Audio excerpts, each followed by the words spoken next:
আসসালামু আলাইকুম প্রিয় দর্শক। বর্তমান বাজারে অ্যান্ড্রয়েড এর মধ্যে স্যামসাং আর অ্যাপলের মধ্যে আইফোন তো আছেই।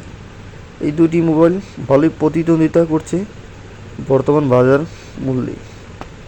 বাজারের মধ্যে এই দুইটি মোবাইলের খুব চাহিদা। বিশেষ করে বর্তমানে স্যামসাং একটু এগিয়ে রইলেও কিন্তু পিছিয়ে নেই অ্যাপল। অ্যাপল সবসময় রাজত্ব করে এসেছে মোটামুটি লাস্ট কয়েক বছর ধরেই, কিন্তু বর্তমান সময়ে মিলিয়ে মিলিয়ে টেক্কা দিচ্ছে স্যামসাং, বিশেষ করে অ্যাপলের সাথে। তারপরেও বাংলাদেশের মধ্যে অনেকেই, বেশিরভাগ মানুষই নতুনটা না কিনে পুরাতনটা কিনে, কেননা সেকেন্ড হ্যান্ড মোবাইল ভালো কম দামে পাওয়া যায়।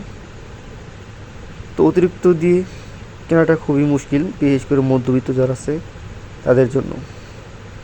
স্যামসাং এবং অ্যাপল একটু বেশি দাম স্যামসাংয়ের থেকে, এই আর কি। প্রিয় দর্শক, চ্যানেলটিতে আপনারা নতুন হলে প্লিজ সাবস্ক্রাইব করে আমার পাশে থাকবেন। সবাই ভালো থাকবেন, সুস্থ থাকবেন। দেখা হবে নেক্সট কোনো ভিডিওতে।